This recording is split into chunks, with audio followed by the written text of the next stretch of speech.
All right, you guys ready to get started?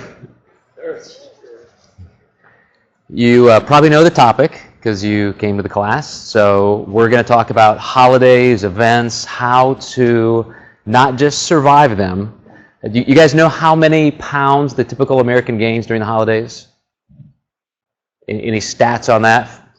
5 pounds? You got a 10? Can I get a 15? Actually, I've seen estimates between 7 and 14. So probably depends on where you are, who you are. But ironically, I know people who actually either lose weight through the holidays or because they're extra guarded, they're thinking ahead of time, they really make it through without any gain. I know some of you are involved in a weight loss program. You've lost weight, you're maintaining, or perhaps you're in the middle of that. Have you had any problems with events, social events, going to parties, anything like that? Has that been an issue so far? Yep. Yes, okay, I got an honest yes, because if you would say no, you would be a rare exception. Okay. But I want to go over 5 strategies, because if you go into holidays or events, and we're getting ready to go through Halloween, Thanksgiving, Christmas, New Year's, all of those in a row, and that's typically where people start picking up their weight. But it can happen other times, and so this is information that's going to help you with maintenance, and like I said, not just survival long term, but really being able to enjoy the holidays, eat the foods you like, and still truly enjoy family, the activities, things like that. So the first strategy, did anybody get this ahead of time? I kind of threw it out there as an article. We're doing some blogging and so forth. The first strategy is called the Screw It Plan. Now, I did have that titled something else, but I was a little iffy on the FCC guidelines for profanity. But this is very typical for most people, whether they intend it or not. And it kind of starts like this. I'll give you a personal example. As I was writing this material, I was thinking back to a time when I was dieting. And I remember going to a birthday party. And everybody was enjoying this huge meal, and I got some meatballs or like spaghetti type dinner and green beans. I didn't even have the pasta. I was hardcore. I was determined I was going to go there and not make food a central issue to this party.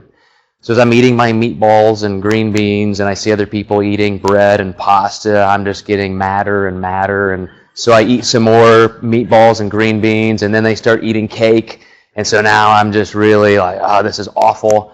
And so pretty soon I just say, screw it, and I dive into the cake. So now I've had probably 2 or 3 servings more of the protein and fibrous vegetables, carbohydrates I was going to have. And then I just dove into probably half a cake. So I'm sure people notice, here's the nutrition guy, the guy who starts out eating just, meatballs and green beans like a champion. And then all of a sudden, I'm just wiping icing off my face and cowering in a corner. And why do those things happen? Tell me if anybody here has experienced anything like that.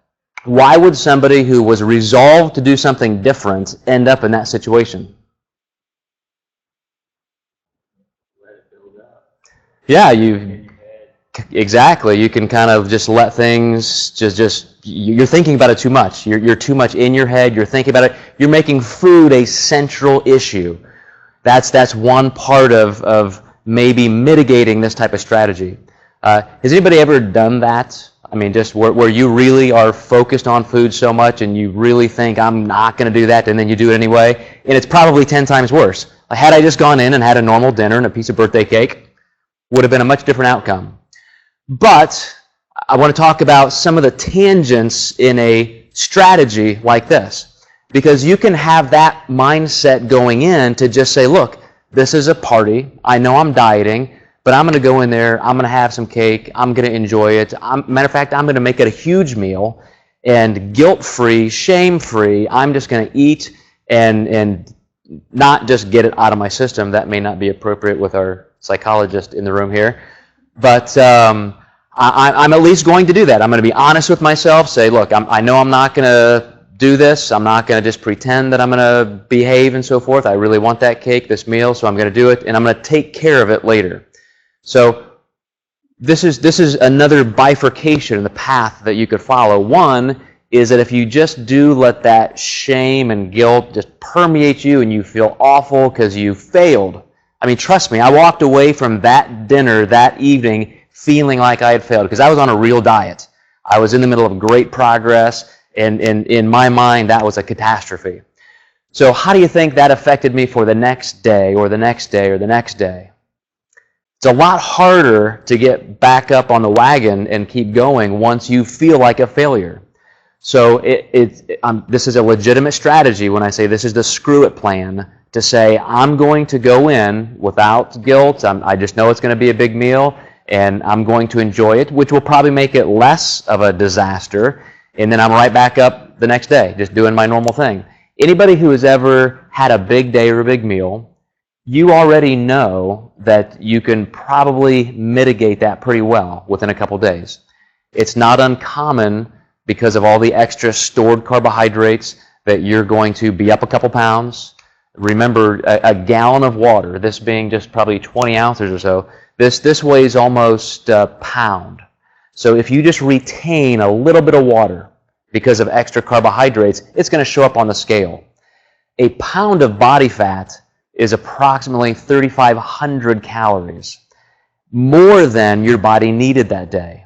So if I get on the scale the next day after one big meal and I've gained 2 pounds, is it likely that I met my metabolic needs for the day and ate 7,000 extra calories to make 2 pounds of body fat? Absolutely not. That's just stored glycogen, stored carbohydrates, and now I'm retaining that water. My body's going to have to work through that for a couple days, but then I'm right back where I was. So really the damage done with one meal is I probably refilled my body with glycogen. You guys remember my lecture on metabolic positioning? And maybe a little bit of body fat, but within a half a week, I'm back to progress. But if you let it depress you to the point where you just keep kind of going and going and going, you're going to have some volatility in blood sugar levels, insulin, that kind of thing. You might be a little hungrier the next day. You would think after eating that much food, you would probably be sated and just feel fantastic, but you can actually feel lousy and hungry. You got to kind of make it through that physically, but a lot of people don't. A lot of people end up, because of that mental perception of failure and that blood sugar instability, they then binge again the next day, or they have a hard time getting back on track, so they keep overeating.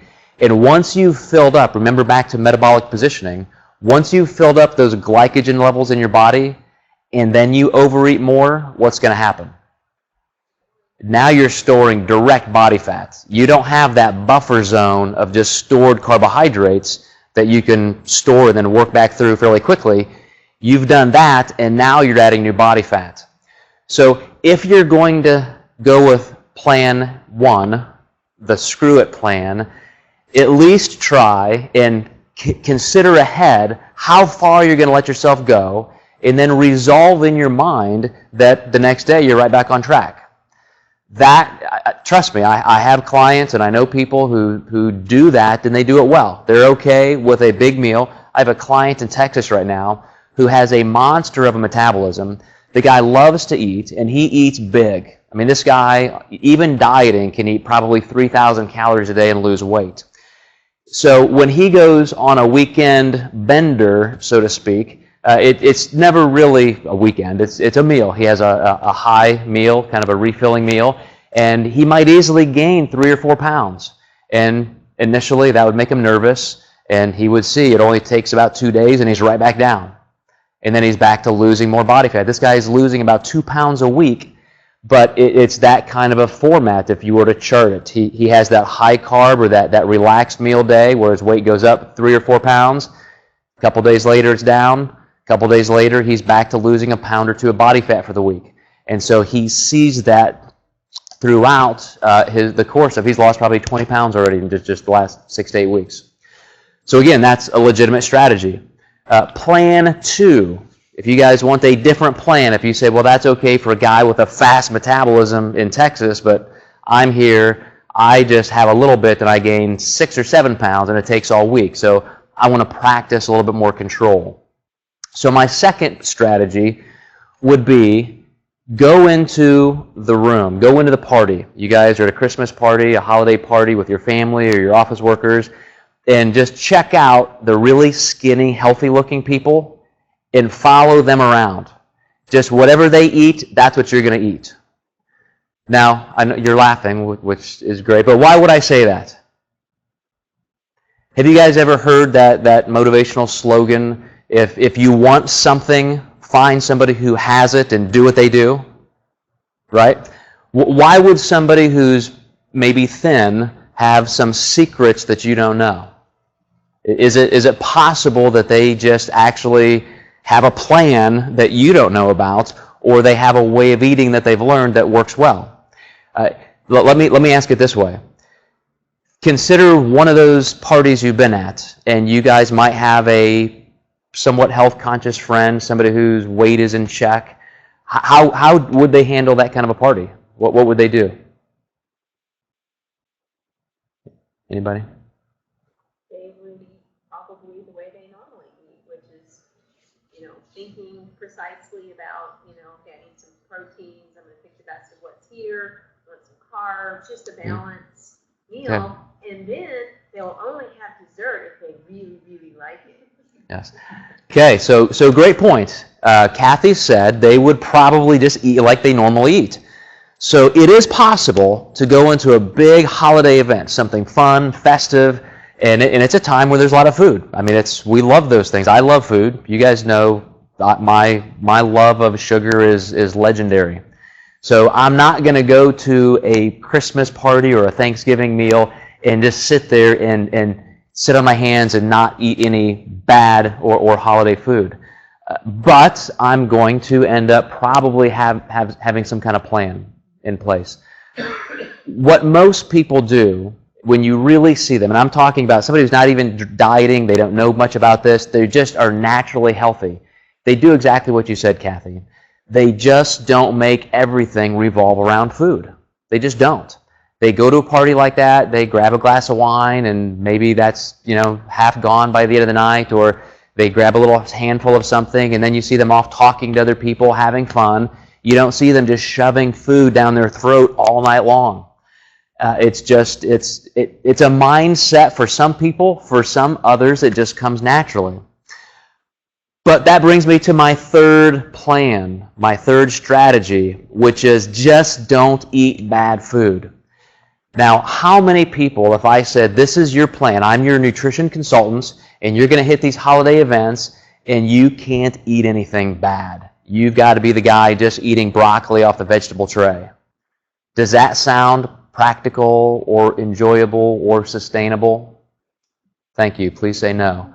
Because I won't be there doing that either. You will see me beeline right for the table, first in line every time. I'm always going to be there checking it out because I love food. But I'm not going to be that person who just kind of... How many people do you know, or how many people do you think go into an event like that and they're the person who's nibbling on the broccoli, eating the salad, and then they go home and just lose it? Like they're in the kitchen just shoving in ice cream and so forth. I mean, that's a pretty unhealthy state to be in, but it happens because some people just have those kind of psychological issues with food where it's more than just about the food. It's about people's perceptions of them and that kind of thing. But my point to that third strategy is some people, because of maybe a medical condition, diabetes, that kind of thing, they're going to go into an event and they're going to say, look, I'm okay with this. I really am. I can have a normal meal. I don't have to have the desserts. I don't have to overeat. I can treat this event like I'm sitting at home eating my own dinner, and I'm okay with that. That is possible. I don't think it's probable for most of us, so we have to have another strategy around just making sure we're going to integrate some of those foods. So my fourth of 5 strategies is to plan ahead and really create some boundaries in your mind with the context that you're going to find yourself in. Those of you who might just go out to eat all the time or once in a while, have you ever gone online and looked up a menu? You say, oh wow, I'm going to this restaurant, here's their menu, they have the nutrition facts, and so I already know what I'm going to eat. Anybody do that? Man, everybody here is nodding. I've never done that, but it sounds like a good idea. I'm I'll learn from you guys. But I'm kind of a lazy guy, and I'm not going to do that. That's a lot of work, planning ahead. I got to get on a browser, and I would rather go there and look at the menu, decide what I want because it sounds good, and order, and then I will eat accordingly. I'll make sure if I want a burger, I might not have mayonnaise on it, I might not have cheese on it, I might not have all of the French fries, or whatever I choose, I will make it work for me. But if you don't feel like that's appropriate for you, you need a little bit more structure, go online, look those things up. For holiday events, that being kind of an illustration for holiday events, you're not going to know these kind of things ahead of time. So now you have to fall back into the lazy Joe plan, which is you can't look these things up ahead of time. You just have to go in there and wing it, but in a good way. It can be done. You know that there are going to be certain foods there. You know there is going to be a truckload of desserts and bad foods. I probably shouldn't call it bad foods because I think they're very good food. But you're going to have to deal with that. You might get there and there are these all kinds of casserole type things with cheese and gooey stuff all in there, sour cream and all that. And those are things you might want to stay away from because, wow, with all that fat, I really wanted to have this dessert over here. It's worth it to me to kind of gnaw on the dry grilled chicken breast to get to that dessert later. Or whatever you are giving up in conjunction with your overall plan, you're making concessions.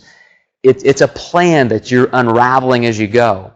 What you can do ahead of time, and these are little things that I've done over the years, is just decide, okay, I'm going into this event. It's going to be kind of a minefield. There's going to be all kinds of good, bad food there, holiday food. And so here's my strategy. I'm going to have just one plate full of food. All my relatives are coming back with 2 plates at a time, and they're going back and forth, and they're just all over the place. At Thanksgiving, typically, will just make sure I have 1 plate, and I'm done. When I'm done with what's on my plate, I'm done. That's the end of the meal. I mean, seriously, you guys who eat well, you've dieted, you know what an appropriate amount of food for you is, right? So why all of a sudden, when we're in that holiday environment, do we think this much food is not only okay, but it's even going to feel good? I mean, how do you feel after you eat that much food? We're going into these holidays, these events with family, and we want to have fun. It's a great time all the way around, and then you really want to feel sick physically, and then you know mentally afterwards, you're probably not going to feel like you did your best. It's going to set you back. So that's why I kind of plan ahead like that. Even with healthy foods. You take anybody who's dieting and they know something about nutrition, they'll often binge on healthy food. Do you really need 6 chicken breasts when you're at this party when at home you'd only have 1? Things like that are something you should consider ahead of time. But like I said, making sure that you know, here's what's normal for me, here's how far I'm going to let myself go. What about things like starches or carbohydrates? Let's use the Thanksgiving example again. We've got mashed potatoes, right? Some kind of sweet potato. Anybody do sweet potato casserole with like brown sugar and stuff like that? It's like candy. I know, it's my favorite. Then you've got dinner rolls, and you've got what other kind of carbohydrates are typically? Stuffing, yes, of course. How could I forget stuffing? My wife makes the best stuffing. It takes like days to make because she makes her own bread. First she goes out and like harvests her own organic wheat berries and grinds it up in a Vitamix. It's like living at Little House on the Prairie. But you've got all these choices, right? Are you somebody who has to try everything? Are you going to have some mashed potatoes and some stuffing and a dinner roll and some noodles and some sweet potatoes? Now be honest, everybody's shaking their head like, oh, I would never do that. Come on. I've done that before, but somewhere along the line when I decided I didn't want to have to keep dieting like this all the time, I decided that, look, why do I need all this? I can eat mashed potatoes anytime. I can have a dinner roll anytime, but this is Thanksgiving, and there are certain things that we just don't have any other time. That's what I'm going to enjoy. That's going to be part of my 1 plate. And when it comes to desserts, again, I've had to train myself this way. I have been a glutton most of my life, reared in a family that just thrives on gluttony. So doing these kinds of things has been a gradual learning process for me. But even desserts, I remember one Thanksgiving, again, when I was dieting, I decided ahead of time, I'm going to have just one dessert. I know there's pecan pie and pumpkin pie and spice cake or something like that with Cool Whip and all these. I don't know what everybody does with their traditions, but it's pretty typical for us. There's apple pie and all these. I mean, you name it, it's there. And even though I would love to have everything, and I have before, I will say, look, again, because of the amount of food I can digest, because of my long-term goals, it's okay to have one piece. And then I'll sneak around and I'll hide some from my kids for later. So I'll make sure that I have something for breakfast the next morning or for a pre-workout meal 2 days later. I really do have to hide stuff. You guys have kids or spouse? Okay, you guys know what I'm talking about? Even my youngest daughter, she's found some hiding places around our kitchen and pantry and even the laundry room where she has to hide food from her brother. So it's survival. It's like, survival of the fittest, evolution here. We're trying to out-eat each other, steal food. But those are things that often we don't think about. We're in the moment of these holidays, and we're just plowing through all this food that's incredible and festive, and we don't have to. It's not going to go away. We can save some for later. The fifth strategy is making this kind of thing a habit, because you don't want to have to struggle with it all the time. We're sitting here making an entire workshop topic about how to handle social events and parties and holidays, and it is a big deal because they never stop. If you list out every holiday, keep rolling through New Year's into Valentine's Day and Mother's Day and Father's Day and the 4th of July, and you probably got some birthdays and anniversaries in there. They just never stop. It's not just the end of the year holiday traditions. So these are things that often thwart people. They just stop progress cold. A lot of people don't get back on track. So these kind of things are very important. If you get some successes, if you get some victories in place and you find out that it worked, that you went through these holidays, you actually enjoyed the food, you enjoyed even other things about the holidays other than the food. That actually can happen, where you don't have to, in your mind, make every event all about food. But if you do that, I'm telling you, those kind of things, you'll repeat. A lot of the illustrations I gave you that I do in my own life, it's simply because I thought those through at some point, and it worked. And so I kept doing it, and I add to that, and I grow, and I progress to the point where it's cruise control. I now go to these things and I think, hey, what am I going to do?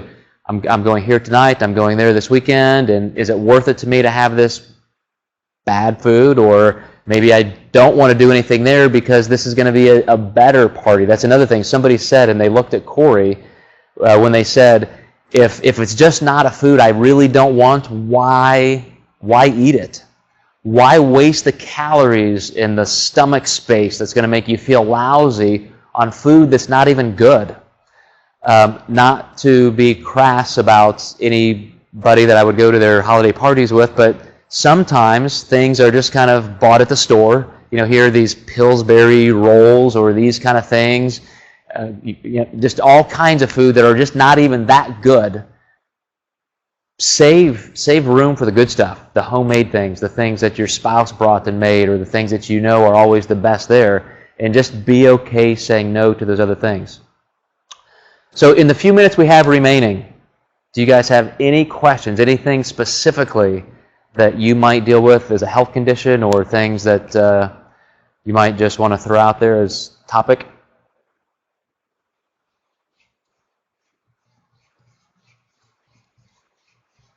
It's all good? We got everything covered? Well, I was just going to say that I personally try to always make sure that, especially if I know it's going to be a day like that I try to work exercise in there somewhere. Because, Good point. Good point. Yeah, you can do some pre-event mitigation. The only thing I would caution about that is some people think, okay, I'm going to be eating Thanksgiving dinner or I'm doing something here, so I'm going to just starve leading up to it. I'm not going to eat breakfast. I'm going to go run in the 5K downtown and do all this stuff. So then we get to that dinner, that meal, and we are so hungry and we're so depleted that we eat twice as much. So I do love that you're thinking ahead. I would just try and be a little bit lighter on what you're doing. Don't go too far overboard. Definitely work in some training. I really love those kind of holiday event 5Ks. I do those a lot. It's just a great time. Usually we're off work and we can do that kind of thing. But that gets you in the mindset that especially because if you've done some training earlier in the day, don't you get a feeling that you've already invested something in your health that day? Like, I've just done all this work. I spent time downtown running, entry fee, all that. I'm not going to blow that by eating this really, really just inconsequential food. I might splurge and indulge and do the things that we talked about so far, but it just makes it a little easier because you're on a high. You've felt some success that day. So also planning afterwards that you just know, okay, I want to make sure the next day I'm going to go run or I'm going to train, I'm going to do something. So very, very good point. Cindy. Sometimes when you know that you have to go somewhere and there's probably not going to be very good choices there at an event, sometimes you'll eat at home. And then you're at least, not facing those bad choices and having to eat a lot of it. You can just kind of snack a little bit so you feel like you're fitting in with everyone. But Okay. Strategy number 6 we just added is to offend your host by not eating their food. Eat at home and say, your food is so awful, I'm just going to sit here and drink water while everybody else eats. I'm teasing, Cindy, but you do have to be careful because that's how it can be perceived sometimes.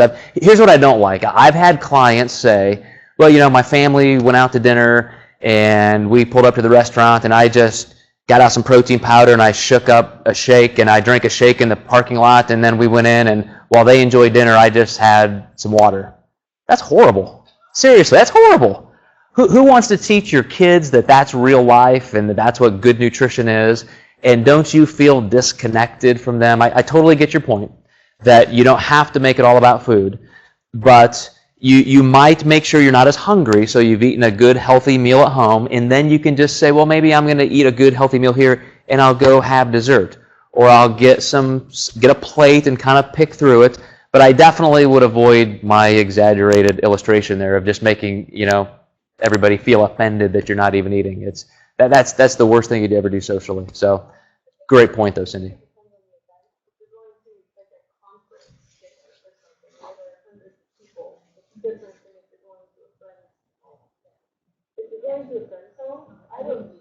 Good point. Good point. But you can also think about bringing a few dishes to add to Yes. what they're cooking. Talk to them. Ask them if they'd like you to bring some food. And then there are more foods that you're comfortable with. Some of these things I do. The food that I know, my wife is typically going to make a dessert because she loves to bake, but she'll also bring something healthy. And so I know kind of what we're going to have as options. But a good point is a different kind of event. If I'm going to a concert or something and everybody I'm with is eating burgers and drinking beer at the concert, if I bring a protein bar, who cares? But that's not a holiday or a big social event. So that's definitely a good strategy for some of those things that aren't quite family or home-centered. Absolutely. All right, you guys threw out some good ideas. That's awesome. You guys are thinking. So, did this information help anybody really think, okay, as these holidays are coming up, I may feel a little bit more resolved. I'm going to be careful. I feel like I can do this. Because I know a lot of people really do feel trepidation. We have clients all the time who say, well, I'll just stay home. I'm not even going to go because they're going to have bad food there, so I can't go. Again, what could be worse than that? So any closing questions, comments? Okay, I'm going to stop our classroom here.